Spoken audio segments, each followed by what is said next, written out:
And I think it is time for us to get started.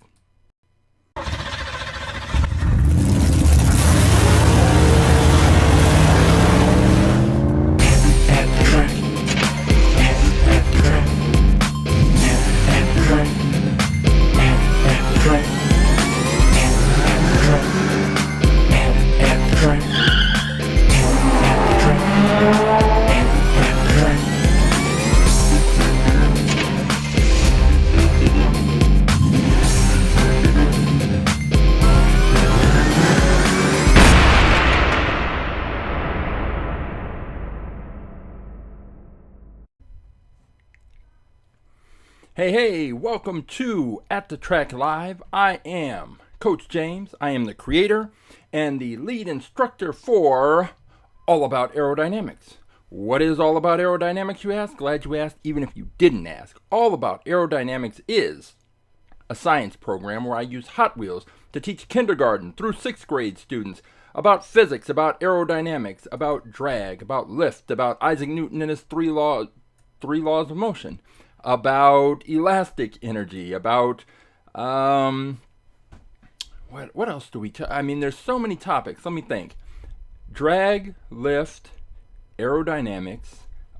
We talk about kinetic energy, potential energy. We talk about the scientific method, and that's sort of the core scientific idea that we are working around, because I want the students to understand that the scientific method is something they can use to apply to solve problems, not just in the classroom, but problems they encounter in everyday life. And we take that approach of using the scientific method, and then we use Hot Wheels. I bring in about 400 different Hot Wheels cars. Each of the students gets a chance to pick a Hot Wheels car based on everything they've learned in the course about aerodynamics and drag and lift and potential and kinetic energy and all of those things. They pick a car that they think would be fastest in a race based on everything they've learned. So, once they've picked their cars, we set up a tournament, and the students have an opportunity to race their cars. They race their cars, they observe how their cars perform. Did their cars perform up to or below their expectations? And if they had the opportunity, would they select those cars again? And they document everything about the cars. They take pictures of the cars. They weigh the cars. They check the year that the car was manufactured. They test the speed of the cars. They do all of those things. And eventually, they get the opportunity to race the cars. And once they race the cars, they have so much fun. And then they ultimately end up learning the science lessons as well. And we have fun. We're racing Hot Wheels. And what could be better? I'll tell you what could be better. You having the opportunity to participate in this whole process. And that is what At The Track Live is. At The Track Live is where I get to introduce new cars into the fleet that the students are going to be ultimately having an opportunity to pick during the All About Aerodynamics program. So what I do is I have hundreds of cars in storage, but I can't bring those cars to the classroom for the students to use until I've cataloged those cars and made sure that I know which cars I'm bringing in, so that I can make sure that I'm bringing out the same cars, having them organized and ready for the next group of students. So I created At The Track Live, and with At The Track Live, I'll pull out 6 cars from storage, crack those open, take a look at those. I'll take a still picture, I'll take video, because there is an online component of All About Aerodynamics.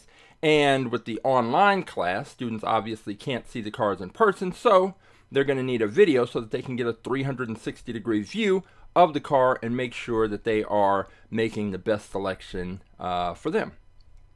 So, with At The Track Live, I pull out 6 new cars, crack those open, take the still picture, take the video, I enter them into the spreadsheet, do a little quick review, and then the next thing you know, we're all set up to have a tournament, a little mini tournament. So those 6 cars, we'll take those out to the track, and race those. And at the end of the day, we will have a champion, today's champion.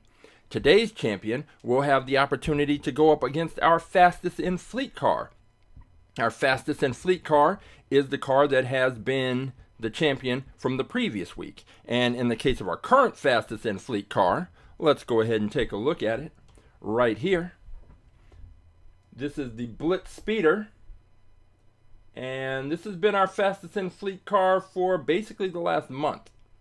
And it has beaten every car that it has faced.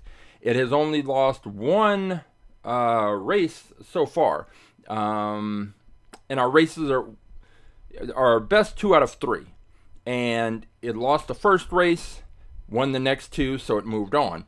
And other than that one race that it lost, it hasn't even really had too many competitive races. So this is our fastest in fleet car. So whichever of the 6 cars today ends up being our tournament winner, our little mini tournament winner, that car will have the opportunity to face the Blitz Speeder for the fastest in fleet championship. But wait, there's more.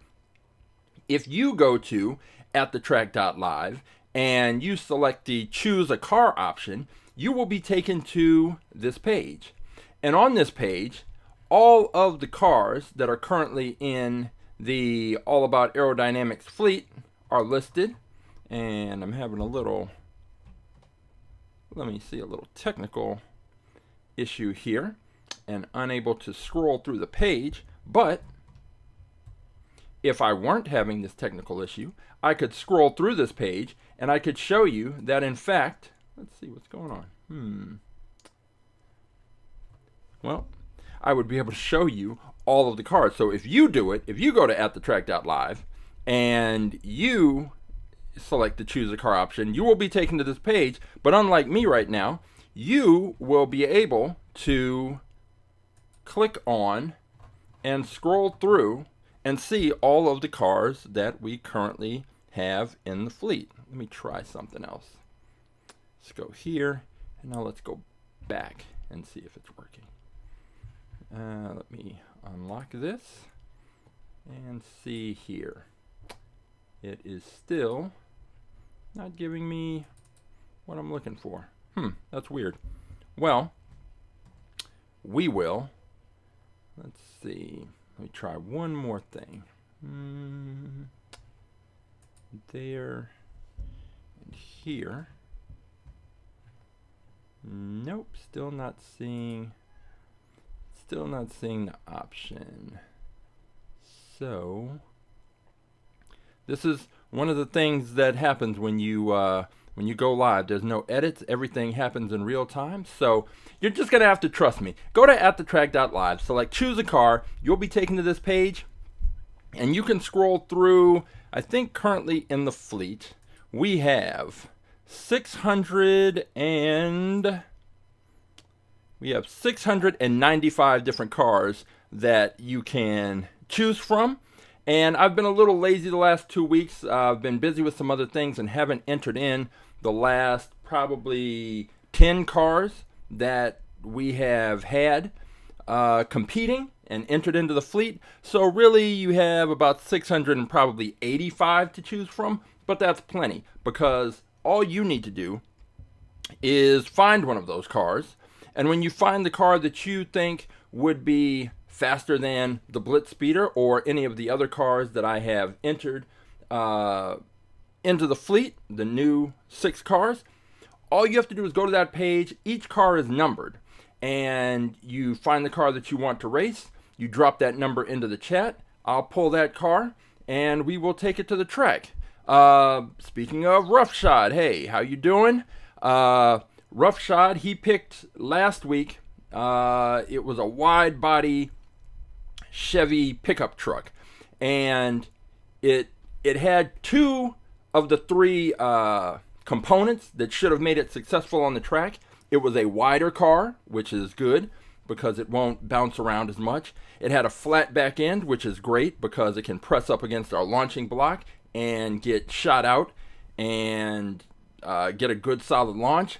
The third thing it was missing was the aerodynamic aspect. And because it was a pickup truck, the cab and the windshield kind of stood up almost at a 45-degree angle, and it just didn't have the speed. It went up against, I believe, another truck that was slightly more aerodynamic. It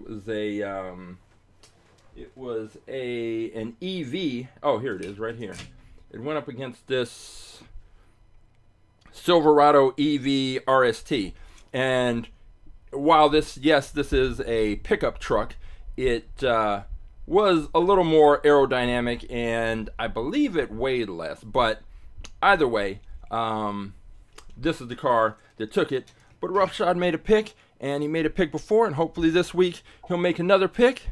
Okay, now he's going with 261, the Lamborghini Huracan. Now that's a solid pick, because a lot of the students, once we start talking about aerodynamics, this page still isn't working.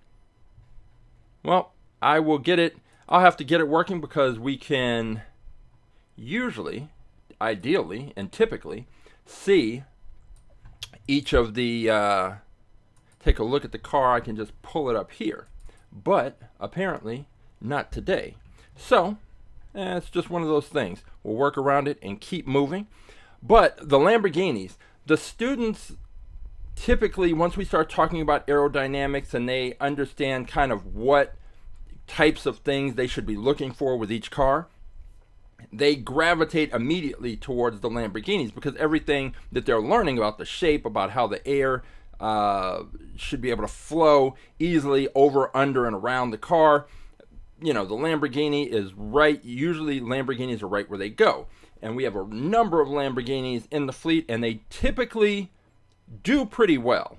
And we will see if this Lamborghini Huracan can match up with and defeat the Blitz Speeder. But before it gets to the Blitz Speeder, it's going to have to defeat the cars that we have today that are going to be competing. So let's see. Before we get to that, and I will pull that car, there's some changes that I made, subtle changes, but I've mentioned it before that in the coming weeks there are going to be a number of changes, or not even so much changes. You're just going to start getting more content, because I have much more time now to devote to all about aerodynamics and AtTheTrack.live, and really developing, pushing out content. I'm going to be working with new groups of students and schools, and there's just a lot of positive things on the horizon. And the best thing you can do is follow us on Instagram, AA Aerodynamics, and I'm in the process of developing a live stream series for Instagram. And the issue is that I have to make it vertical for the vertical format, and that's been a challenge, because if you've seen how our races work, you pretty much need a wide screen in order to see the races. So I've been working on ideas for things that I can bring to Instagram that aren't necessarily the widescreen races we have here, because if I try to compact the widescreen down to that vertical format for Instagram, it's going to be impossible to see the cars. So I had to come up with something else. So I'm working on that. We've got the Cook's timer, speedometer, data collector that I've mentioned in the past, and I'm going to incorporate that. So it's just a lot of things that are going to be happening, and the best place to keep up with all of those changes is Instagram. And you can also watch old episodes of AtTheTrack.live if you go to our YouTube channel, which you can find the link in the bio at the Instagram account. But if you click on the live tab on our YouTube channel, you can see all of the past episodes. And I keep saying this, but again, because it was such a big revelation and help. Race Grooves, one of our viewers, gave me information about how to correctly add the chapter markers and timestamps to the videos. So I've been going back through, and if you watch most of the recent videos, there are timestamps, so you can see each car and you can jump to that review. You can just jump to the beginning of the review section. You can jump right to the races. Whatever you want to do, there are timestamps on there, so you can go back and watch after the fact, which according to the statistics and data, most people are watching after the fact. But for those that are here live, just like Roughshod, you're going to get an opportunity to choose a car and have it raced live. And while you're on YouTube, once you've watched gotten your fill of At the Track live episodes, Roughshod has a YouTube channel where he does a lot of toy hunting, and I saw an episode where it wasn't just Hot Wheels; it was all kinds of items. I believe that was your channel, right, Roughshod? So yeah, if you're a Hot Wheels enthusiast, you're probably a toy enthusiast, and there's plenty of content and that you should enjoy. Now, one of the things that I changed today was I was working on I'm building a track specifically just to test the speed. It's got a radar gun, it's got that Cook's timer attached to it, and it's just testing the speed of the Hot Wheels cars. And so it's a separate track that I'm building, but it's shorter than the 20-something foot track that you'll see today. And I went to the dollar store, and they had Hot Wheels tracks, which I'd seen before, but I just kind of passed by because I have a box just full of, the standard Hot Wheels track. But what they had is they had 2 packs of longer Hot Wheels tracks. So the average Hot Wheel track segment is 1 foot, and these are 2 foot segments. And I decided to buy a bunch of these 2 foot segments because if I added them to the track, we now have half as many gaps. These connecting parts right here, it's just an opportunity for cars to perhaps hit one of these grooves and potentially slow down. So by using the 2 foot track, I've cut the number of spaces and gaps in half. So we're going to see if it's kind of hard to tell if that's going to make a difference, because ideally, and with this being a science program, I should have thought of this ahead of time.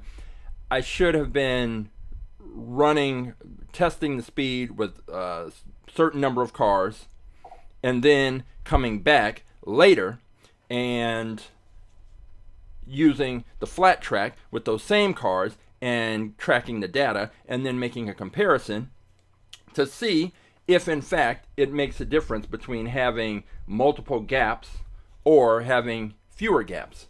I did see a channel where, I guess a long time ago, Hot Wheels or someone made a huge roll of this orange track, but it had no gaps.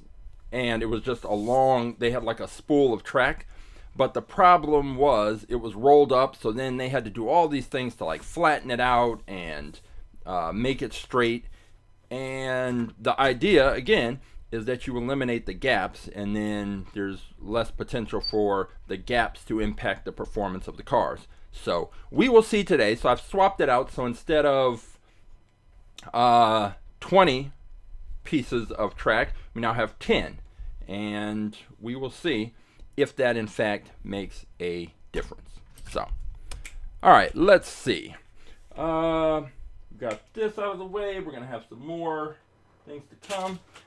So, the cars that we are going to introduce today. Let's see. I've mentioned before that I want to eliminate as much as possible. I want to eliminate duplicate cars in the fleet, because unless there's some significant difference, usually the only difference between 2 Hot Wheels cars that are the same model is just the paint scheme and the decals and what have you. But the one time where I will make an exception is when the wheels are different. And we've had several episodes back, we had those Speed Slayers that had different wheels. And now I've noticed that we have, as I dig through, I'm finding some cars that are currently in the fleet, but I found versions with different wheels. And so our first car up today is one that we have in the fleet, but this one has different wheels. So this is the Nerve Hammer, but this version has the faster than ever wheels. And the faster than ever wheels, as we've talked about in the past, have a nickel plated axle, and it reduces the friction, so in theory the wheels spin a little more freely and the cars are faster. When we were trying to beat the Draftnator, and I kept pulling out cars with all the little gimmicks, the faster than ever, the best for track, and there was a Ferrari that I had to order on eBay, and it was called like Gold Medal Speed or something like that, and it was very expensive, and it lost because the car was heavy.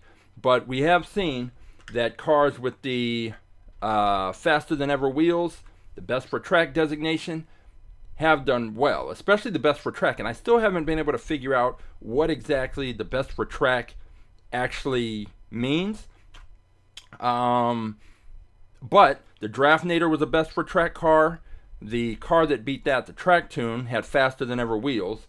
And the Blitz Speeder was a car that I picked up loose, and there's no little symbol on the bottom. So I'm not sure if the Blitz Speeder was a best for track car, because it's usually labeled on the package. Sometimes there's a little symbol on the bottom of the car, but the Blitz Speeder doesn't have it, and I didn't see the package, so I don't know. All I know is the Blitz Speeder is fast, but we've got the Nerve Hammer here, and I know for a fact that there are a couple other Nerve Hammers, and one of them is purple. It's purple and gold, and let's see. Yeah, so there's a Nerve Hammer that's purple and gold. That's number 241, and then there's a Nerve Hammer that is silver. And I just remember that because the purple and gold one, shortly after Kobe Bryant died, some of the students, they were like, "Oh, we want that." They kept calling it. It was like the Kobe Nerve Hammer, because Lakers colors purple and gold. So they were like, "Oh, we want the Kobe card." And so that's how I remember the Nerve Hammer. But it has, those two are in there, and they're basically the same, except one's purple and one's silver. This third one is being entered in because it has the faster than ever wheels. So yes, there are going to be 3 Nerve Hammers now, but one is going to have these faster than ever wheels. So let's crack this open and take a look at Nerve Hammer number 3.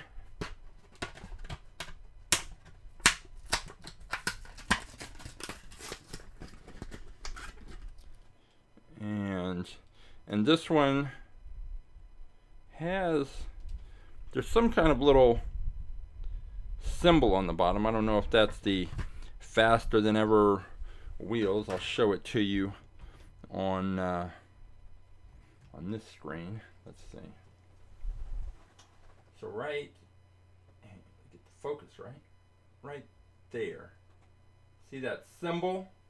And it's different than the best for track symbol, which we'll see later.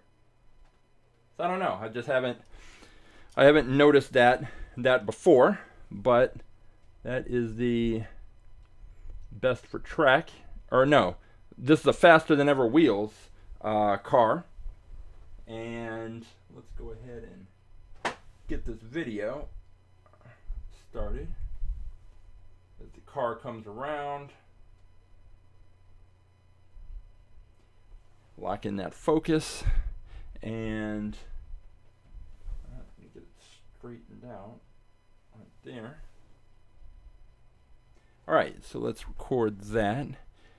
And this is car number 696.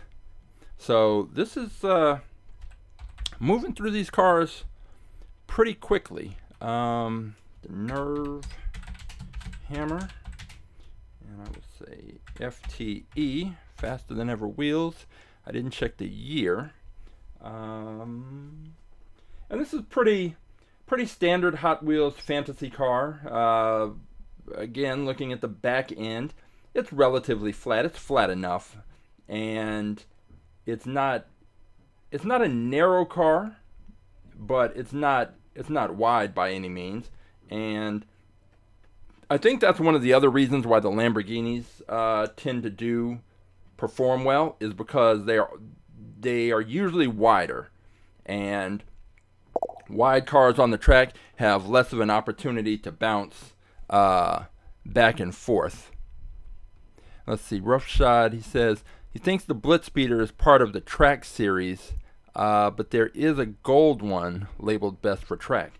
So maybe this is the best for track version, because you know what, it makes sense that this came in a special pack, because that explains why it's loose, why it was just in a box loose, because typically I'm not going to just open a car and put it in a bucket with a bunch of loose cars.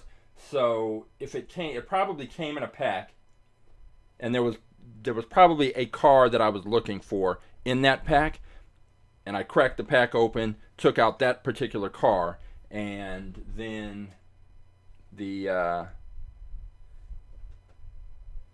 Blitz Speeder was just one of the other cars that was in the pack. So that's probably what happened. Let's lock in this focus, and let me make sure the lens is cleaned off. Always got to check that lens and make sure you're not getting any extra. Let's go 1.5, and got that locked in.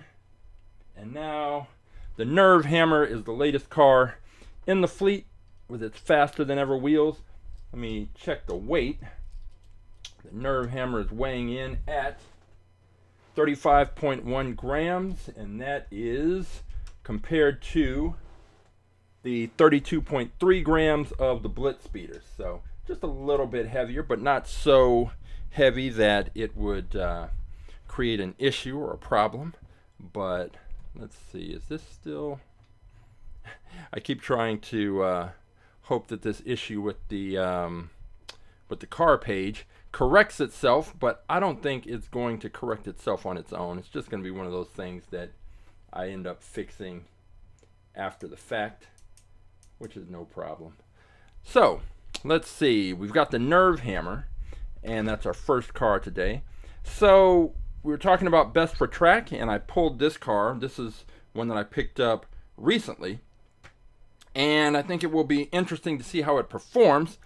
This is the Land Rover Series II, and if you'll notice, it's got the best for track designation right here. So I don't know how they've decided this is best for track, but you know, they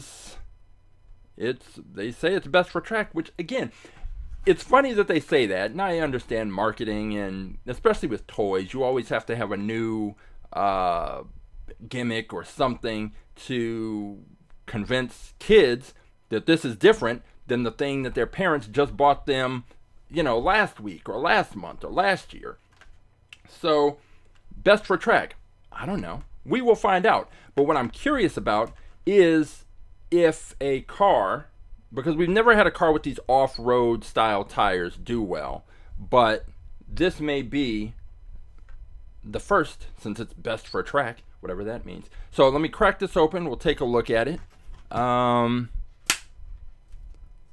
See, so Roughshod said he took a good look at the Nerve hammers, one of the two Nerve hammers that was already in the list. but he still decided on went with the Lamborghini, which I can't knock that choice because it's a solid pick given the kinds of races that we're doing here. Let me check the weight on this Land Rover. 32.2 grams, so it's light, and because the windshield is folded down, it's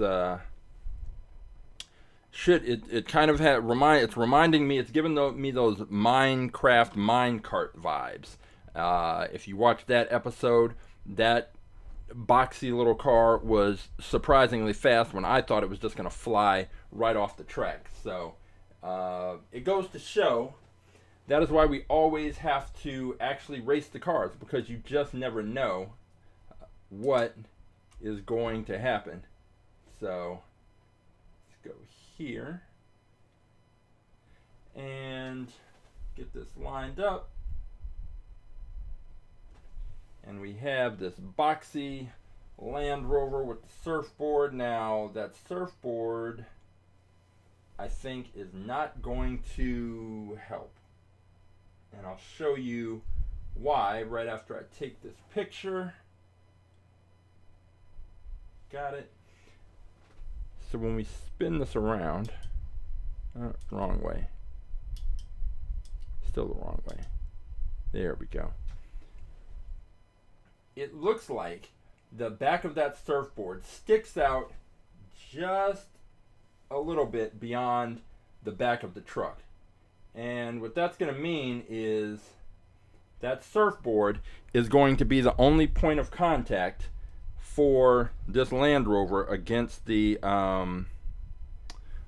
back of the launcher. Although, as it comes around, the question is to look to see if the back of that surfboard is sticking out further than the bumper on the car. And it looks like it is. And that will be particularly strange, because usually when cars have just one point of contact, one small point of contact with the launching block, it's usually in the center. So if you or on the side. So if you think of a Batmobile, there's two wings on the back of the last Batmobile that we raced, and those two wings, each of those, the tips of those two wings touch the back of the launching block. With this, the surfboard is off to one side, so I don't know what kind of push this thing is going to get, and it's not that wide, so it will probably get pushed to one side or the other, but we're going to find out. It should be interesting. And again, this is part of the thing that I tell the students. This is why you have to race the cars. You can look at the car and you can make your educated guess based on what you think might happen, but until we actually conduct the experiments, we're just guessing.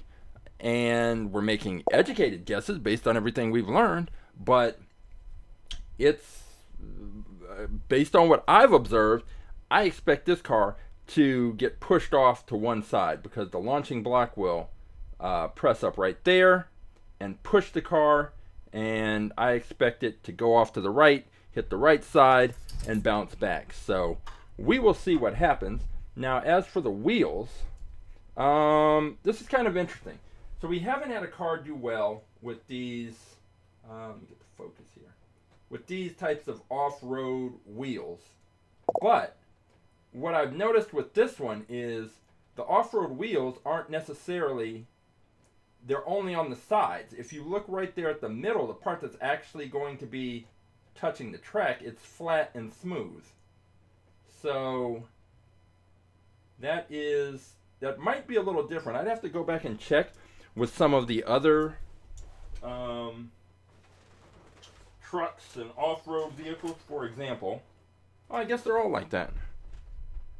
So I was looking at this, I have this Ford Ranger Raptor, and I was looking at the tires, and you can kind of, if I can get the angle right, you can see there that it's the same thing. It's only that outer edge of the tire to make it look like an off-road style tire, but then there is a flat part underneath. So when I say that we've never had a car with these types of wheels and tires do well, that's the truth. But I'm just noticing that this flat area on the bottom. So we will see if this Land Rover and these off-road style tires that have that flat strip right in the middle, we'll see how this truck does. And if it can take, it's smaller, but I'm really concerned about what kind of launch it is going to get with that surfboard sticking out of the back. And if I can pick up another one, usually I don't modify the cars. I know there are channels and where they're racing cars, typically gravity tracks, and they modify the cars and they add graphite to the wheels and do different things. I don't modify the cars at all. I just pull them out of the pack and race them. The only time I've modified a car is we had one that had I think I had to cut off some exhaust pipes or something. There was something that it didn't allow the car to fit into the launcher, and so I just took the Dremel and cut these two pieces off just so that the car would fit in the launcher. But typically I don't modify the cars. However, I think just for the sake of comparison, depending on how this Land Rover lines up, if it turns out that that surfboard is the only point of contact on the launcher, then what I'm going to do is I'll buy another one, trim off the back of that surfboard, and then race the two and see if there's actually some significant difference between the two cars and their performance. So let's see. We will go with the next car up. Let's see. I'm going to go and grab roughshod. I'm going to go grab that Lamborghini so we can take a look at that. And as of yet, I still haven't come up with any. I need a little bumper with some just 30 seconds of music and to let you know that I'm searching for a car. But I'm going to go grab the car. Should just take a moment. It was car number 261, and this is the benefit of having them all numbered and labeled. Should just take me a second, so talk amongst yourselves and I'll be right back.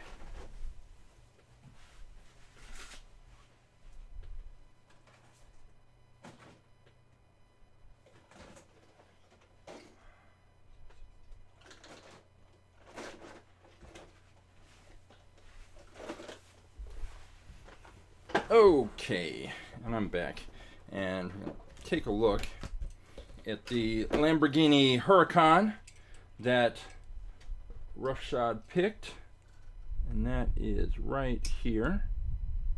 Again, the benefit, I'm not telling anyone who collects Hot Wheels cars already knows about these cases, but if you don't, these are the cases to get.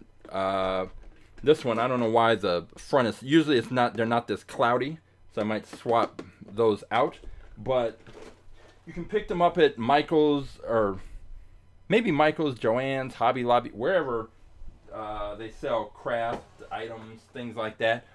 I typically get them from Joann's because they're always offering coupons, but you can get them wherever. But if you're collecting Hot Wheels and you have and you take them out, you probably already know about that. But anyway, those are the best items. Hey, if you happen to be a parent and you're tired of stepping on Hot Wheels cars, then you might want to pick one of those up for your kid. All right, let's take a look here at this Lamborghini Huracan that Roughshod picked. Slick and sleek as Lamborghinis tend to be, and it is, yeah, there's nothing wrong with this pick at all, and I can see this car potentially taking the race and taken more than one race. So yeah, you can't really go wrong if you're just going to pick a car.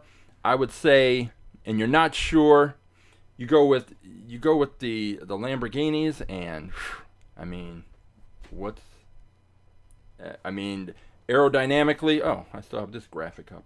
Aerodynamically, it is pretty much ideal, and I think this will definitely make for an interesting race. So we've got Roughshods pick of this Lamborghini Huracan, and check the weight just to see. Doesn't seem to weigh very much. It is coming in at 29.8 grams. So it is currently the lightest car that we have racing. So yeah, the rear end, we got that flat rear end that is going to be pressed right up against the launching block. So this is definitely a solid pick, and we will see how it performs. Now, getting back to the cars we're introducing today, we've got a fantasy car next up, but I need to check to make sure I don't already have one. And let's see, CL. Oh, yep, already got one. I was going to introduce this one, this Cloud Cutter, which is sort of a fighter jet inspired car, but we already have one. It is car number 566. So this one is going into the prize bin, which is the group of cars that is available for students to select if they answer a question correctly, or their team wins one of our games that we play during the course of All About Aerodynamics. So let's see. Let me check the list and see if we have this next one. I do not see it. Tooligan, check yours. We have a Turbone Charge, Turbo Flame, Turbo Rooster, 2 Turbo Roosters, Turbulence, and a Turbot. But what we don't have is a Turbine Sublime. But we do now. And this is another pretty sleek car that it doesn't have the Best for Track designation. It says it has a special feature. What is the special feature? Oh, I see. Yeah. So we've got a splitter that lifts up. But let me crack this open and we can take a look at the Turbine Sublime.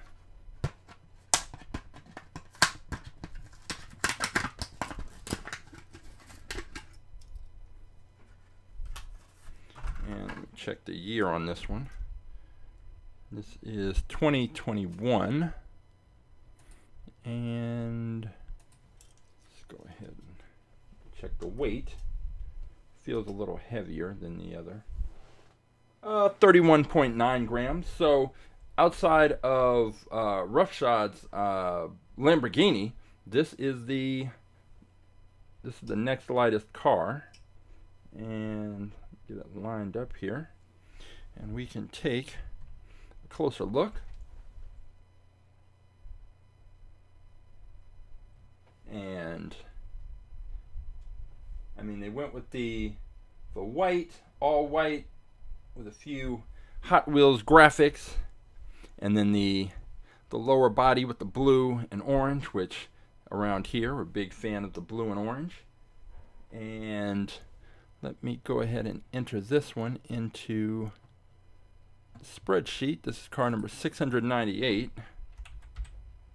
This is the Turbine Sublime, and I think I said 2021. And this car, I mean, aerodynamically speaking, this is seems to be another solid pick. we should have some good races today. And I say it every week. It hasn't happened, but this might be the week that the Blitz Speeder has a little bit of trouble. But you never know. The back end is flat. It's got a low profile, and the weight, it's pretty light. It's not extra wide, but it's got good width, so it shouldn't bounce around the track too much. So I think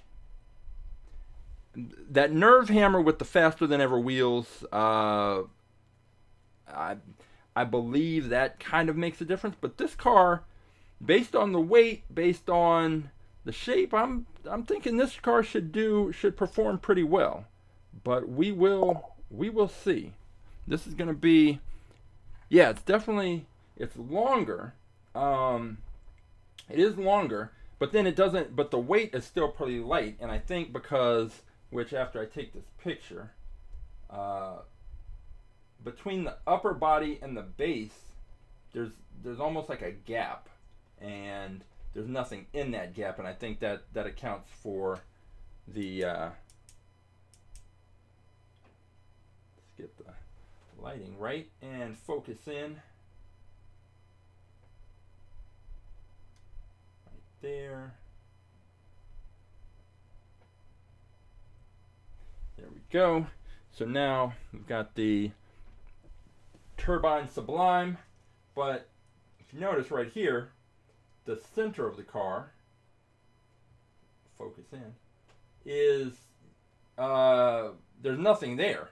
So there's this upper white part, and then there's the bottom, there's the base, but in the middle, you can see right there, there's nothing there. So that is accounting for why this car is so light. But so it's open in the front, and then there's nothing in the middle, and then right through the back. So this is going to be interesting, especially with regard to the airflow, because with a lot of the modern supercars, if you look at the Bugattis and just the higher end hyper and supercars, they have open spaces in areas because they're trying to direct the airflow. And typically in the back on the side, I know there's some Ferraris, they want the air to flow in particular ways. Now this is going to be interesting because the air will, let me lock in the focus, that might help.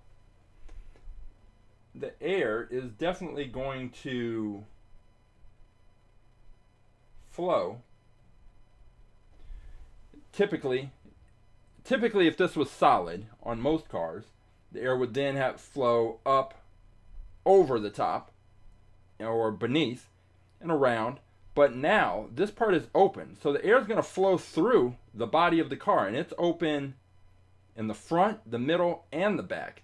So the air has the opportunity to just flow through. Now what it does when it's in the middle, in this middle section of the car, I do not know, but we will find out. But it's going to cut through right there, flow out the back, because the back is, once again, the back is open. So this is a different car. Usually there are, some of the cars have open spaces in the front, but it's just decorative. They don't commit to having a complete passage for airflow right through the center of the car. So this is actually going to be interesting to see how this car performs. It's light, it's long, it's got a flat back end, and it's got this very interesting design that I haven't seen with many other Hot Wheels cars. So we'll see exactly how this performs and what happens. So we've got the Turbine Sublime, and that is, so far we've got 4 cars lined up. We've got 3 new cars that we've introduced. We have the one Lamborghini that Roughshod picked, and if you would like to select a car and jump in here before we hit the track, all you have to do is go to AtTheTrack.live. You can go to the option that says choose a car, and when you do that, you will be taken to this page. And the difference between you going to this page and me going to this page right now is that, oh, it's working. It just started working out of the blue. All right, I'll take the victory. And you can scroll through and you can see all of the cars that are currently in the All About Aerodynamics at the Track Live fleet. And you can make your selection. All of the cars are named and numbered. So all you have to do is take the number of the car that you would like to see race and drop that into the chat. I will pull the car, and then we will take it to the track and see if it can compete with and defeat the other cars that have been selected that are newly introduced in. Here's that gold and purple nerve hammer that I was talking about earlier, the one that the kids labeled the Kobe car. And the difference between this nerve hammer and the nerve hammer that's being introduced today is the nerve hammer from today has the faster than ever wheels, and we will see how much of a difference that actually makes. But if you see a car in here that you think would be faster than the nerve hammer with the faster than ever wheels, faster than the Lamborghini, faster than the Turbine Sublime, faster than the Land Rover Series II, all you have to do is find that car, pick it, and drop the info into the chat. This Bubble-Matic, if you think that this car that actually has a little thing to blow bubbles on it, if you think that would be the fastest car, you're welcome to pick it. All you have to do is just drop the number into the chat. So we have fantasy cars. We have, look at this. There are this Road Cannibal. I think that's a some kind of wild cat type thing, but okay. If you think that's the car, you can pick that. If you think it's this Stegosaurus car, you can pick that. The Motosaurus. But if you want to go more traditional, you can. There's an Aston Martin DB10, and that looks to have real riders, which are the rubber wheels. Maybe they aren't, but I try to eliminate those because the real riders and the rubber wheels do not play well with our track, and cars with those rubber wheels do not do well. They don't typically even, they're not even capable of finishing the race. They lose so much momentum. There's so much friction. We've got a Dodge Charger, a Rocket Box. We've got small cars, big cars, whatever. We've got cars from the 70s and 80s. This is one that I had when I was a kid. I had a bunch of these. I had this one, and you can tell it's got the gold Hot Ones wheels, which is a good thing. But if you see the reflection, it's a metal car. It's a metal body on a metal base, which is typical of a lot of the cars from the 70s, early 80s. And I remember I had a green one of these, but you can just tell from the paint and the way it's kind of been beaten up that I played with these cars when I was a kid. I wasn't a Hot Wheels collector. I was a Hot Wheels player, whatever. I played with the cars. Everybody, all the kids I knew, we'd roll them down the slides. We would make ramps for them and run them down the sidewalk and off. So a lot of the cars that I have are pretty beat up, and I showed a few weeks ago some of the cars that I have that I played with a lot, and the axles are just bent, and so I can't introduce those. So hopefully in the coming weeks I'm going to figure out how to do some wheel swaps. But usually the wheel swaps, people are putting premium wheels on there, so like rubber wheels and things like that. I just want plastic regular wheels, and I don't know if that's even possible. I'm going to find out and look into it. But for example, I have this car, this flat out 442, which is another of the ones that I played with a lot when I was a kid, and the axles are bent, so I can't really do anything. With it. But this is an example, and even if I could, even if the axles weren't bent, this car is so heavy. For example, I'm going to guess it's over 50 grams. And it's 48.6. So it's not like it would be dominating the track anyway, but it's just another of the cars I have from when I was a kid that I'd like to introduce. But hey, I've got more than enough cars to introduce. So again, if you want to pick a car, you've still got a little bit of time. Roughshod liked that Stormtrooper car. Yeah, I like that one. I went to a event because the Mattel headquarters is here. It's about 10 minutes from where I am now, and they had an event for the Legends Tour last year. And some of the cars they had out there, they had that Darth Vader car. They had a full-size version, and the Luke Skywalker X-Wing fighter car. They had a full-size version of that. I have some pictures. I'll probably, now that I have a little more time, probably post some of those in the coming weeks. But let's see. We have, all right, how many cars do we have so far? Right now we have 4.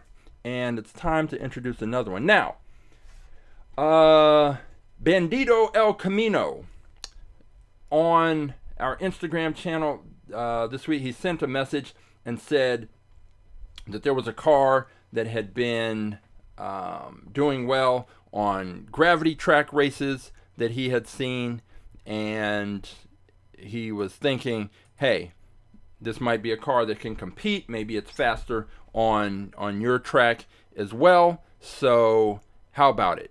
Maybe you should check it out. And I went to the store, picked one up. It is this one. It is the West Coast Flyer. It's a train with the sporty wheels on it. And I was thinking I had one of these. I thought that I had it in storage, and so I was like, well, let me just go ahead and take a look through the storage. I looked through the storage and didn't see it, and then I thought, you know what, let me actually look at the spreadsheet, because there's a possibility that it is one of the cars that is already in the fleet. And I looked through, and sure enough, car number 619, as I scroll through, 619, 18, 19, right, there it is, the West Coast Flyer. So, this car has actually already competed, and because it's not the fastest in fleet car, it was already defeated. So,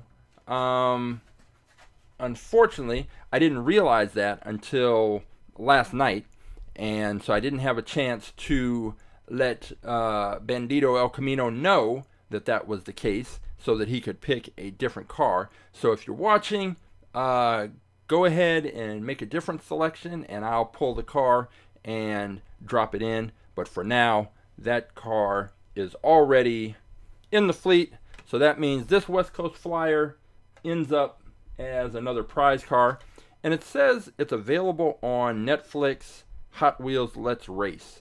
I don't know if that's like a kids series or if it's some interactive game, because I know that Netflix does have apps and games, so I don't know what it is. But either way, the West Coast Flyer is in the fleet. If you want to pick it again, it's number 619, but I don't think that it is going to be faster, especially with this set that we have today. I don't know that the West Coast Flyer is going to be, would be competitive with those.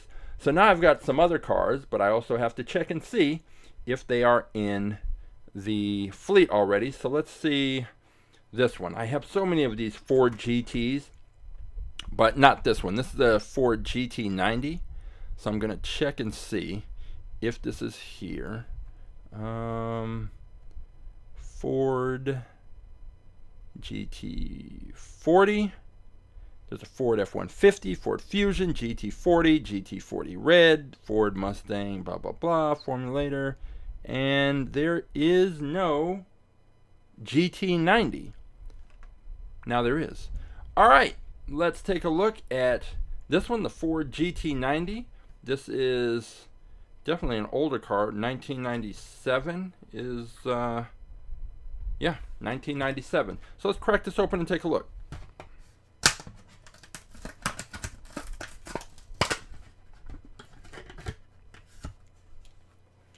Okay. Ford, the Ford GT90. And let me check the weight, because I pulled this out, and this is metal on metal, and this car is heavy. Let's see how heavy. It is 46.4 grams. That is very heavy, especially when we're talking about that Lamborghini, which is in the 20s, high 20s, but still. So this is a heavy car, and we can take a closer look at it here. And let's see. I will get a nice still picture here. And now let's crank it up to get the video. Lock in the focus. And we now have our Ford GT90, 1997. Let's see, Ford. I'll add this in as we're quickly moving towards 700 cars, which our next car will be number 700. So this is 699. This is the Ford GT90, and the year is 1997. And I think if this car were racing against cars of a similar weight, then it would probably have the opportunity to win and beat those cars just based on the size and the shape. But the fact that we kind of haven't, not kind of, that we have this open weight class in terms of the cars being raced, I'm not dividing them up based on weight, means that there will be certain cars that have a disadvantage, and this is going to be a case where this car has a definite disadvantage because it's just too heavy. It's not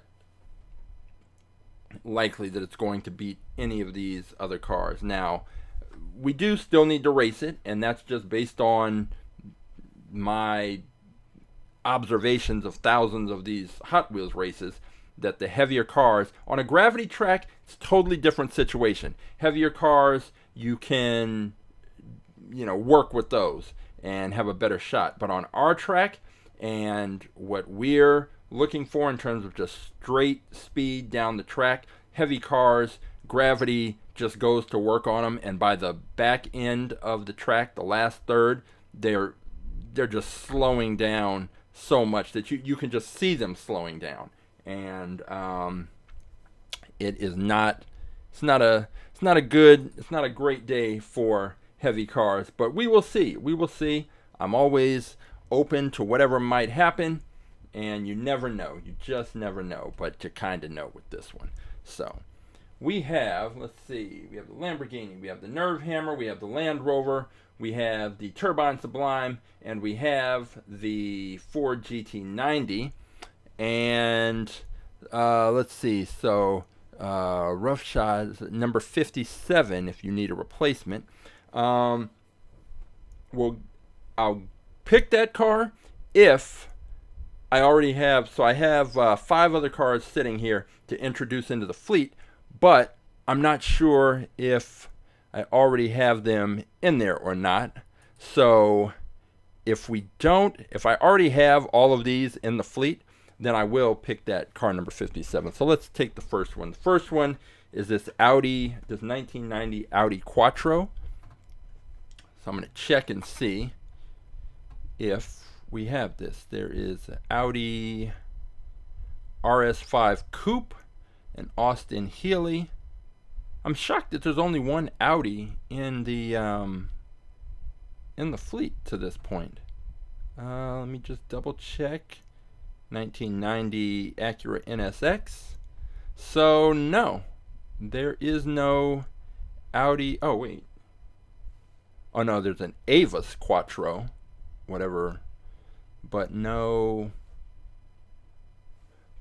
Audi Quattro. So now there is. I'm going to crack this open, and this will be our final entrant today. This will be the Audi Quattro, and let's crack this open and take a look. There's a little, let's see, some of the cars have some information on the back. The Audi 90 Quattro, born in 1998 in Ingolstadt, Bavaria. Take speed to the next level and power slide around the competition with this low-riding retro saloon car racer that cranks out a massive 720 bhp. Alright, so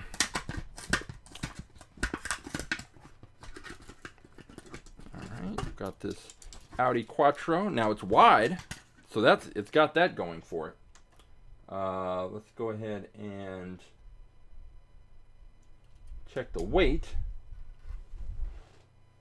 37.1, so it's a little heavier than some of the other cars, but it's not so heavy that I have fears about it being able to compete like with the Ford. So let's go ahead and shoot this video. Take a look at this car as I enter it in. This is car number 700. It's a good looking car. Nice flat back end. Flat enough, slight curve, but it's getting the job done. Yeah, roughshod. It's wide, and wider cars tend to bounce around less, and that's a plus. It lets them get straight earlier on the track, and staying straight on this track is key. Audi 90 Quattro, and I'll grab the year off that in a minute. Yeah, just a pretty standard car. I think looking at this group, it's very interesting. I think I can make an argument for just about every car except that Ford GT 90. So with roughshod's Lamborghini, it's the lightest car by far. It's definitely got the aerodynamic appearance and the physical attributes that you would look for in a car that's going to perform well. It's got that going for it, and again, I think that weight is going to be extremely helpful. That it's such a light car, and we'll see how that plays out. And get this here, and then we have the Nerve Hammer, and the Nerve Hammer has the faster than ever wheels. So that's definitely a plus there. Let's check the wheel. 2022. Okay. And then we have that Land Rover Series II, I believe it was called. The Land Rover Series II. And with that, it's light. It's got the off-road tires, but as I noted, it's got that flat surface in the middle. So it's really just, it has the appearance of the off-road tires on the side, but the part that's actually going to be touching the track predominantly is that flat part in the middle, although it's a little hard to tell. But it's a light truck, but the question is going to be about this surfboard. And the way that surfboard sticks up, is it going to end up with the launcher pushing on the surfboard instead of the entire back end of the car and then pushing it off to the side? Plus, it's a little narrow, so I wouldn't be surprised if I saw this car bouncing around. And I mentioned before, when I was talking about the cymbals and things, this definitely has the best for track designation, and you can see it right there beneath the front wheel. Kind of, that's a better, get a good look at it right there. So it's just a little logo, a little symbol on the best for track cars, and that's different than the one that is on the Nerve Hammer. So you can see the symbol on the Nerve Hammer that has the faster than ever wheels versus the symbol and the little icon for the best for track, which the Land Rover has. So then we have what I think is probably the most interesting car, this Turbine Sublime, because the center of the car is completely open, and I don't think we've seen that before. It's just the center is open from the front to the back, and so the air is going to be flowing through this car. It's going to be flowing over, under, around, and through the car. So this is interesting because, as I mentioned, a lot of the, if you go into any of the supercars, Lamborghini, Pagani, Bugatti, and you look at they have these aerodynamics videos, usually kind of sizzle reel type things, and they'll show the cars in the wind tunnel, Ferrari also, and the whole idea is to control the flow of air over, under, and around the car so that they can get the best performance and minimize the impact of drag.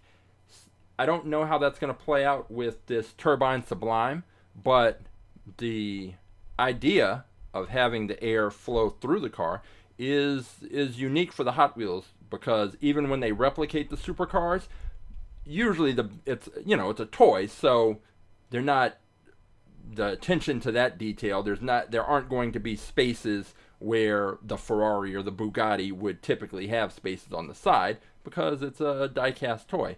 So this is going to be interesting to see how that car performs. We have our cars ready to race. The winning car in the mini tournament is going to challenge the Blitz Speeder, our fastest in fleet champion. And before we go to the track, just let me explain what you will be seeing if this happens to be your first time watching At The Track Live. This is an example of what you will be seeing. You will be seeing a 3-car view of our track, and it consists of the start line camera, which is the screen on the left, and the cars will be starting in the launcher at the top of that screen. I'll give a countdown, 3, 2, 1, race. I'll hit the launcher. The cars will come firing out of the launcher, and they will head towards the bottom of the screen. Once they pass out of the bottom of the screen on the left, you can pick them up at the top of the screen in the center, the middle part of our track. The cars will come flying in from the top right to the bottom. After they pass out of the bottom of the center section of the screen, you can pick them up on our finish line camera on the far right, and the cars will come from top to bottom, and they will cross our finish line. The finish line will indicate the winning car with a solid red light, and the losing car will be indicated by a flashing red light. The cars alternate lanes after every race, and the race, it's a best 2 out of 3. So the car that takes 2 races moves on. Now, if a car crashes, then that race, the results are thrown out, and we just reset and restart the race. And if a car crashes twice consecutively, it is eliminated. And the reason why is because if a car crashes twice consecutively in pretty much the same way, then there's something kind of fundamentally wrong with that car. And I mean, not mechanically or physically wrong, it's just that that car combined with our launcher results in some weird launches that ultimately result in crashes. And just rerunning the races isn't going to help that. So instead of wasting time doing that, if a car crashes twice consecutively, it is eliminated. And that is pretty much it. So we have the cars, we have the track set up, and now it's time to go and see which of these cars is going to step up, beat their competitors, and then challenge the Blitz Speeder for fastest in fleet, for the fastest in fleet title. And I think with that, I will see you over at the track in about 30 seconds.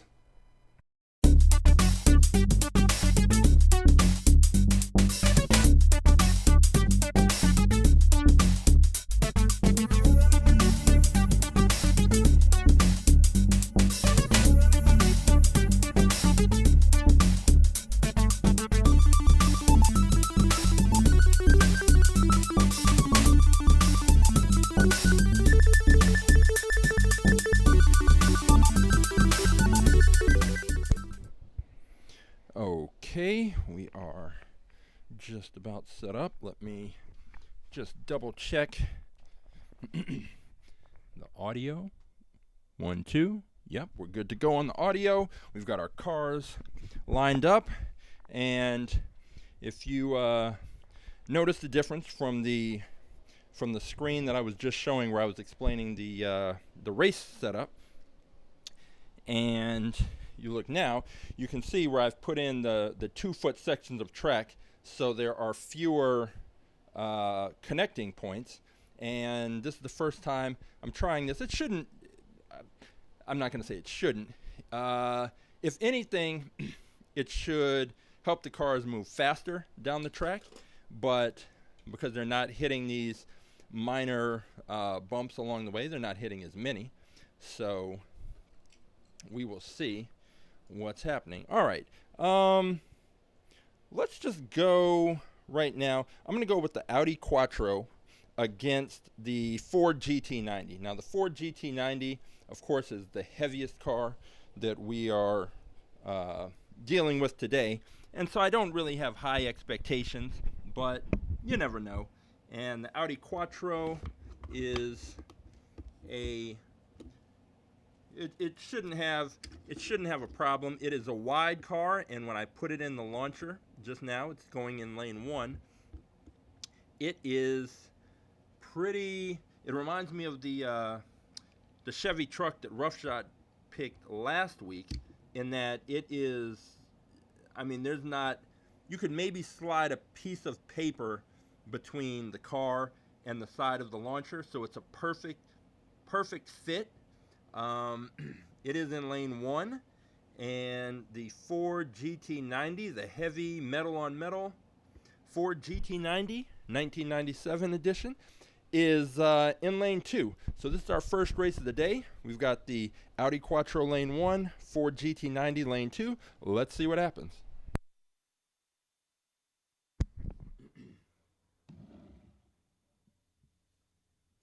Three, 2, 1, race. Okay, that race was a lot closer than I thought it would be, given the cars involved. The Audi took it, and let me go and grab the Audi. I have, of course, last week I mentioned that I made a new stopper at the end of the track, and I used memory foam, and the memory foam has had the great effect of bouncing the cars back down the track towards me. Now, it didn't happen exactly that way today, I mean with the Audi, but sometimes they'll bounce nearly all the way back, and that just speeds up the process of setting up for the next race. So this time the Audi will be in lane 2, and I'm going to put this Ford in lane 1, and here we go, race number 2.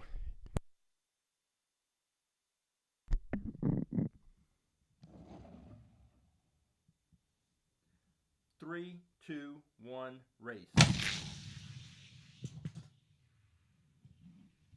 Okay, so the Audi took that one again. It wasn't a particularly close race, but the Ford definitely did better than I expected, and so that's a plus.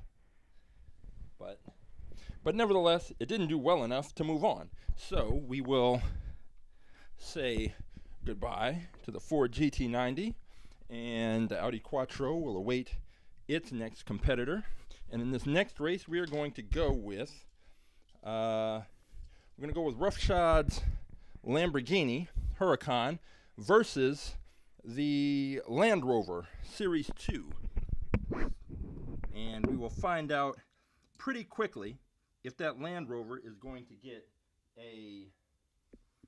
what kind of launch it's going to get. That's one of the many things I'm curious about with today's races is, can this Land Rover... Okay, so number one, it's very narrow. Number two, it looks like... So the surfboard is actually sticking up above the launching block, which is good because it allows the back bumper of that Land Rover to press up against the launching block. So it now, what I was thinking was going to be a negative is no factor at all, because the back of the Land Rover is pressed up against the launching block, but it is very narrow. So I wouldn't be surprised if it bounced around the track a lot, possibly crashed. The Lamborghini is in there. It's not as wide as the Audi Quattro, but it's definitely in there and ready to go. So we've got the Lamborghini lane 1, we've got the Land Rover Series 2 lane 2. Here we go.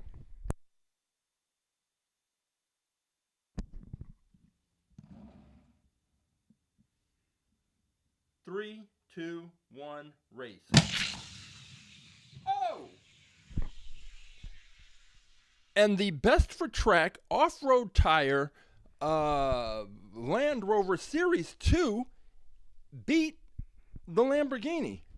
It made the off-road tires make a weird buzzing sound as it flies down the track, but it stayed a lot straighter than I would have expected, and it won that race by a lot.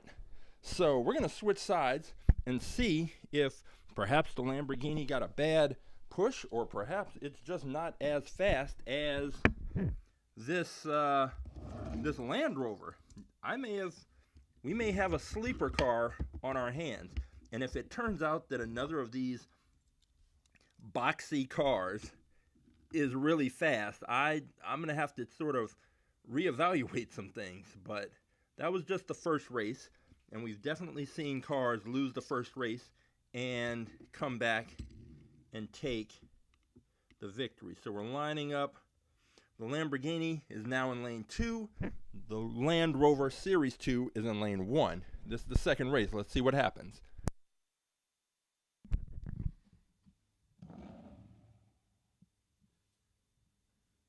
Three, two, one, race. Whew. That was much closer, but as indicated by the finish line lights, the Land Rover took it. The Land Rover Series 2. Who would have thought? I wouldn't have thought. There's no way I would have thought that it would have beaten this Lamborghini. But it had the best for track designation, and whatever that means, I'm still not sure.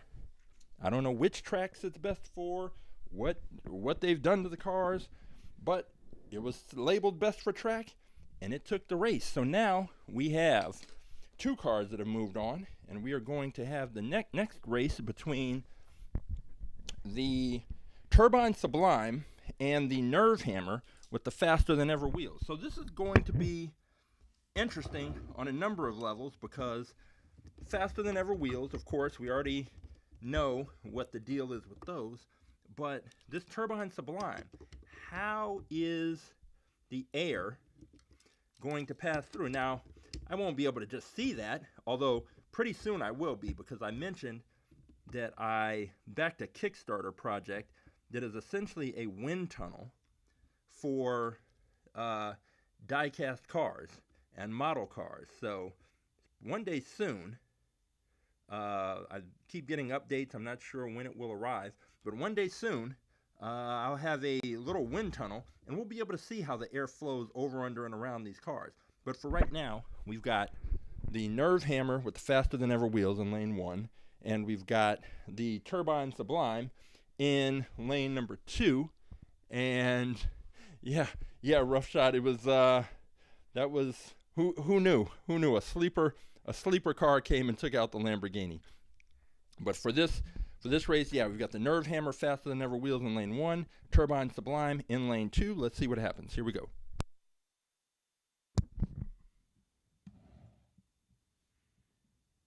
Three, two, one, race. Okay, it's faster than ever wheels.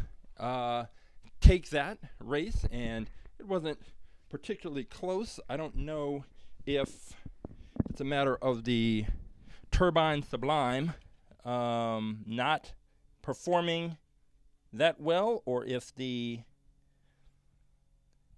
Nerve Hammer is simply that much faster.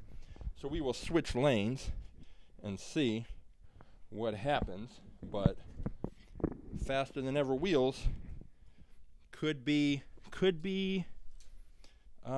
looking at another victory here and challenging for a championship later. We will see. So let's get this lined up. The Turbine Sublime will be in lane number 1. And the Nerve Hammer will be in lane number 2.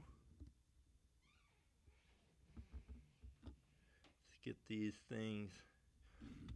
I want to get the Turbine Sublime pressed right up against the launching block. Give it the best chance to perform. Okay, so Turbine Sublime lane 1, Nerve Hammer lane 2, race 2. Here we go.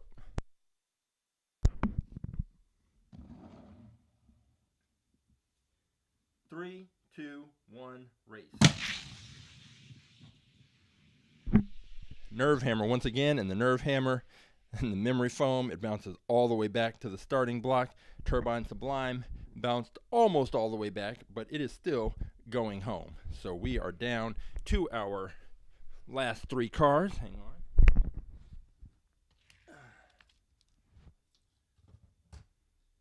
Okay, so we are going to go Turbine Sublime. I'm sorry, we're going to go Nerve Hammer versus the Audi Quattro, and see what happens. So the Nerve Hammer is in lane 1. Audi Quattro is in lane number 2. And we are ready to go. Here we go.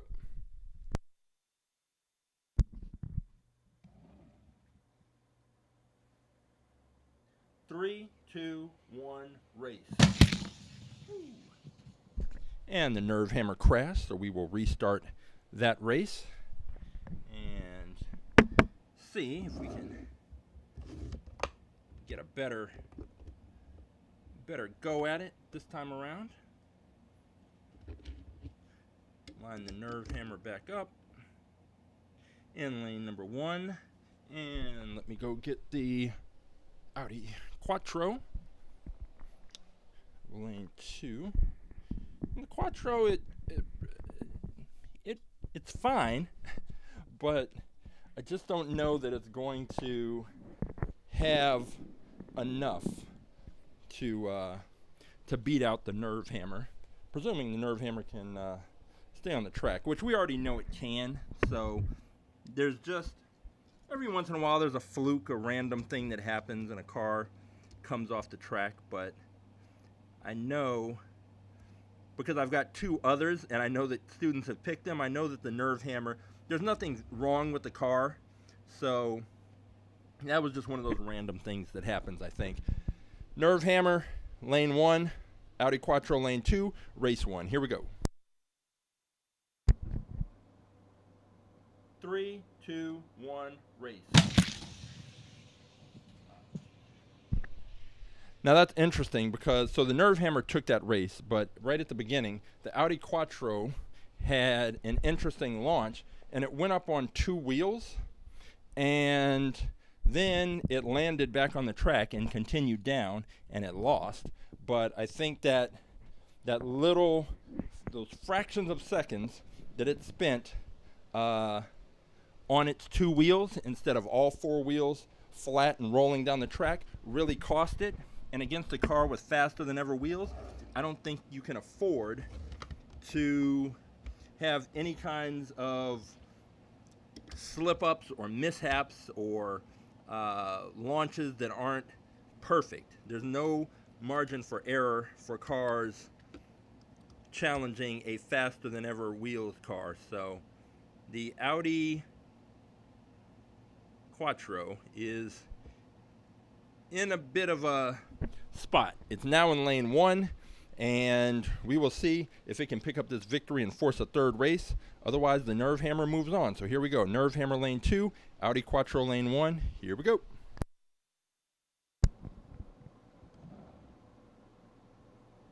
Three, two, one, race. This time it's the Audi Quattro that crashes in lane 1. So I don't know what's kind of tripping these cars up every once in a while in that lane, but we will run that race back again. And both of these cars have raced in lane 1, and there's no physical issues. It's just, again, the launcher sends these cars out with so much force that on occasion they can get strange things can happen. You can't always predict exactly the kind of launch the car is going to get and exactly what's going to happen when they come firing out at these high rates of speed. These cars, again, I designed this launcher specifically to fire these cars out with a lot of force and generate a lot of speed. And in the course of doing that, sometimes strange things happen. So we're about to restart this race. Audi Quattro lane 1, Nerve Hammer lane 2. This is race number 2. Here we go.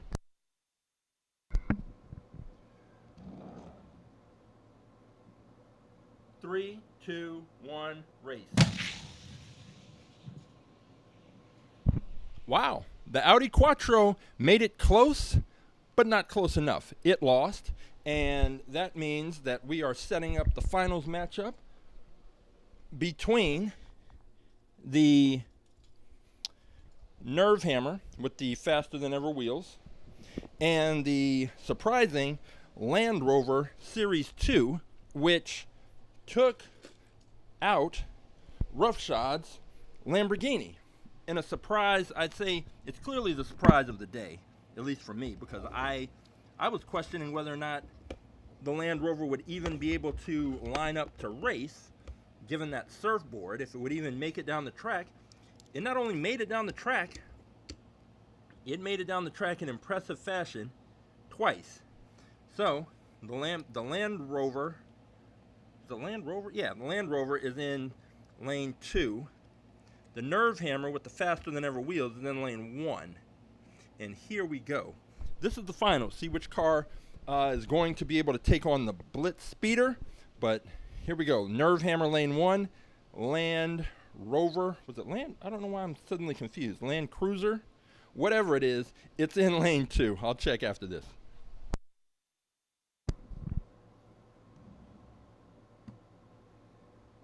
Three, two, one, race.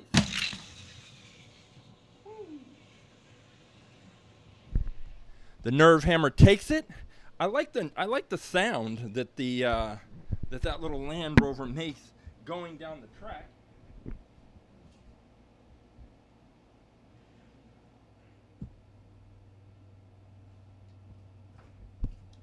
And we will switch lanes and see if this Land Rover can pull off the victory, because it will need to win 2 in a row if it plans to challenge the Blitz Speeder. But right now, it's looking good for the Nerve Hammer. The Nerve Hammer just needs this one victory, and it will be today's champion and move on. So here we go. Race number 2, Nerve Hammer in lane 2, Land Rover Series 2 in lane 1. Here we go.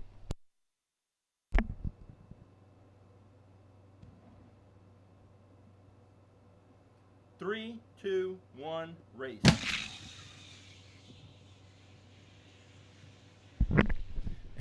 And once again, the Nerve Hammer prevails and is today's champion. And as such, it has earned the right to challenge the Blitz Speeder for the fastest in-fleet title. We're going to see. This is not the first time the Blitz Speeder has faced a car with faster than ever wheels, but we will definitely find out right now whether or not that is going to be the thing that leads us towards a new fastest in fleet champion. So we're getting the Nerve Hammer lined up in lane number 2. The Blitz Speeder, fastest in fleet, lined up in lane number 1.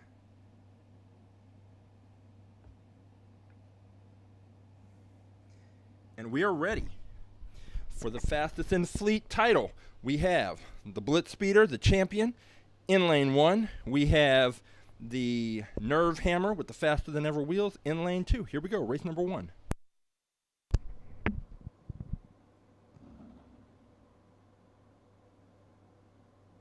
Three, two, one, race. And the Blitz Speeder takes it.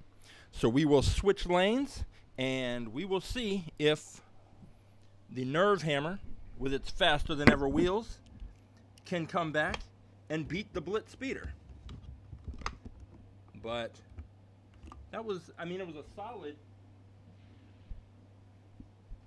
solid race, but the Blitz Speeder stayed in front at the beginning and remained in front all the way through the end, and is one win away from remaining our fastest in fleet champion. So we've switched lanes. Faster than ever wheels Nerve Hammer in lane 1, Blitz Speeder in lane 2. Here we go, race number 2.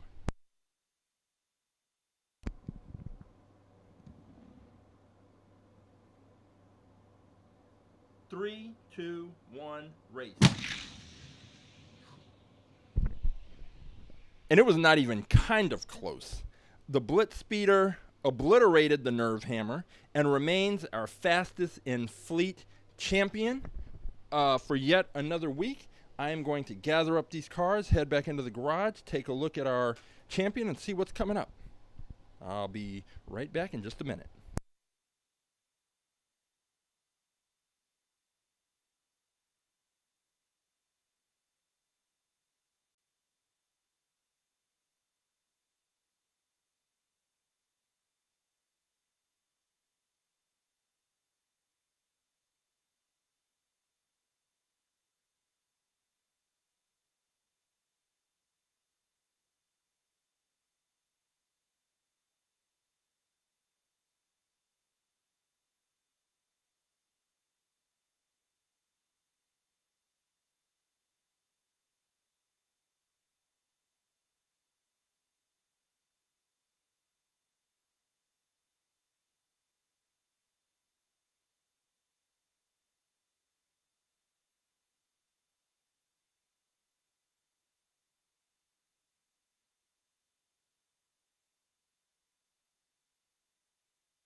Well, the surprise of the day was no surprise at all.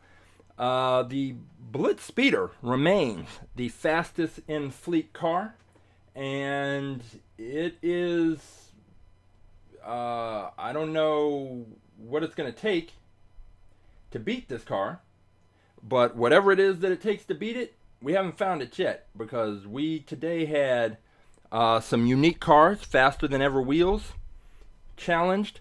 Didn't make a difference. We did have that Land Rover, which was pretty unique. It was it's probably fast enough to beat a lot of the cars in the fleet, but it wasn't fast enough to beat that Nerve Hammer with the faster than ever wheels, and that Nerve Hammer with the faster than ever wheels then went on to get the first race was close enough, but it wasn't close. It was competitive, but it wasn't close. And the second race was absolutely not close, and that was pretty much it. There was there's no two ways about it. The Blitz Speeder is the fastest in fleet champion. I'm gonna have to go back and check because it's been at least a month, and I think the Draftnator has the record for longest reign. I think the Draftnator was there for about 6 weeks before it was beaten, and we now have the Blitz Speeder, which is almost certainly on week 4, at least. So, maybe next week someone will find a car that is faster, but until they do, this is our fastest in fleet champion, and I'm going to go ahead and say it right now. It's the fastest Hot Wheels car in the world because we have a video on our YouTube channel that shows the difference between the speed achieved by our launcher versus a gravity track.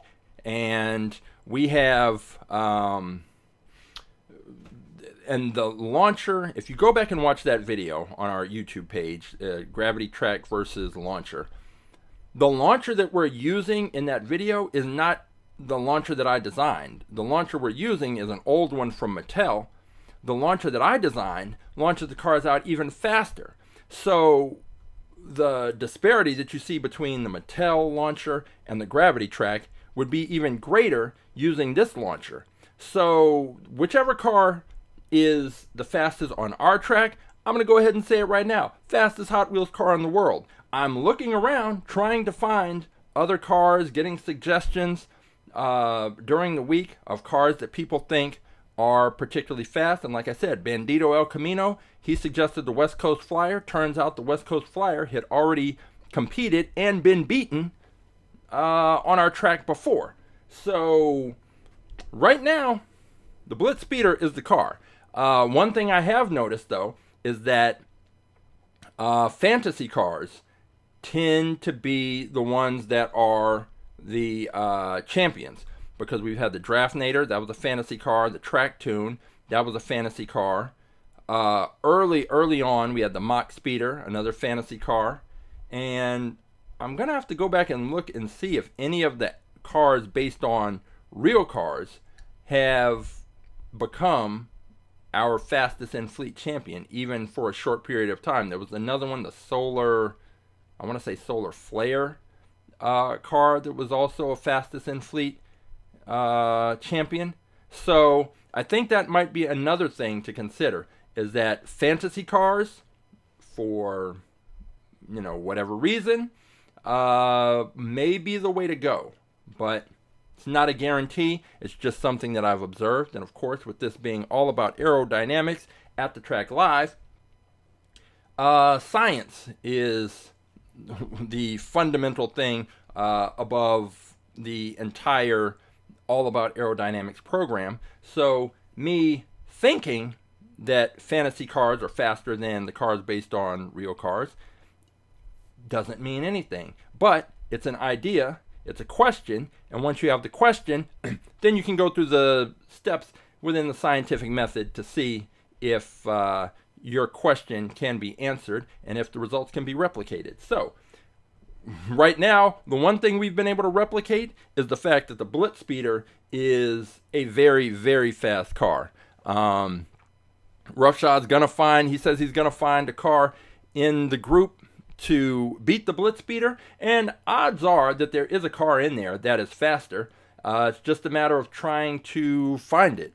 And unless one of you finds that car, I'm not going back into that list to pick cars to race against the Blitz Speeder. What I'm doing is just pulling in new cars. But every week, you're more than welcome to make your selection. You go to AtTheTrack.live, you click on Choose a Car, you are taken to this page. on this page. You can scroll through every single car that we have in the fleet, and whatever kind of car you're looking for, the car is there. I would suggest going through during the week because, as I've mentioned many times before, the Squarespace search function is no good trying to find a workaround. But if there's a particular car that you want, you're going to have to just scroll through and see if it's there. Or if you do know a particular car that you want, you can just send me a DM on Instagram and let me know the name of the car, and then that way I can look at the spreadsheet and just tell you, and you don't have to actually search through 700 cars to find the one that you're looking for, because I will do that legwork for you, because, hey, I'm here to help. So,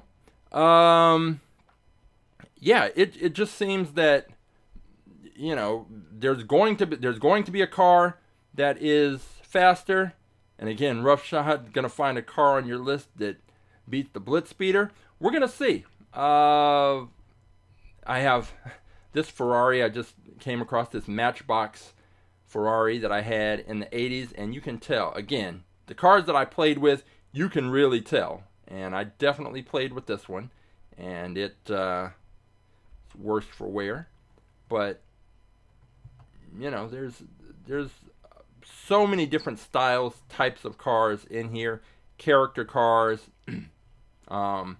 This one, I love this 64 Riviera. It's one of my favorite Hot Wheels cars.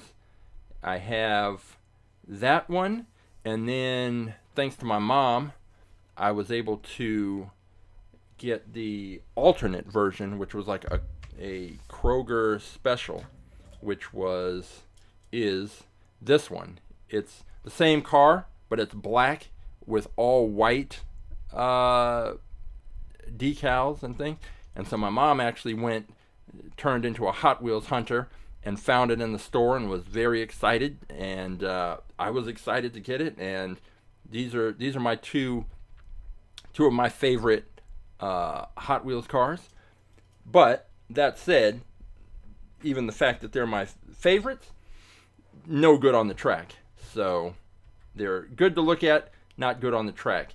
And that's the truth for a lot of these cars. Good to look at, not good on the track. But there should be a car in this group of 700 that is faster than the Blitz Speeder. But until you pick it, or until I pull a car from storage to beat it, we will never know. Now, the one car that did beat the Blitz Speeder in one race, it won the first race, and then it lost the next two, was the, where is it? Car number 221. It was this one.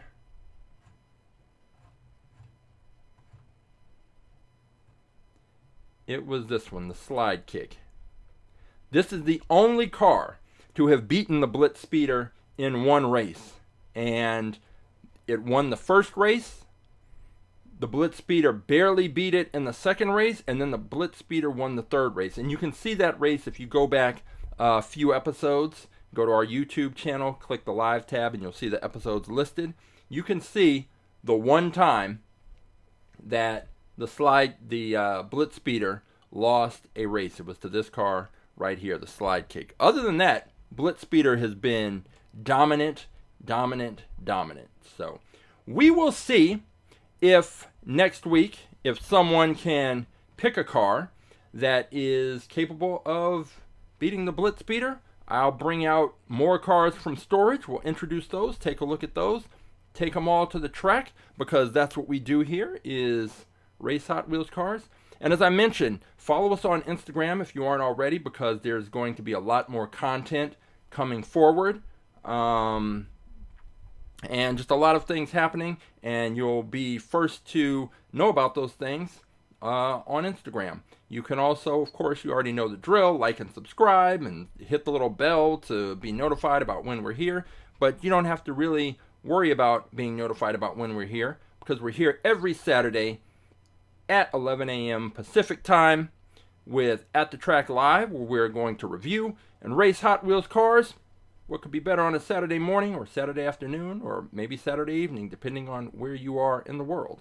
But for All About Aerodynamics, for At The Track Live, I am Coach James, and until next time, I'll see you at the races.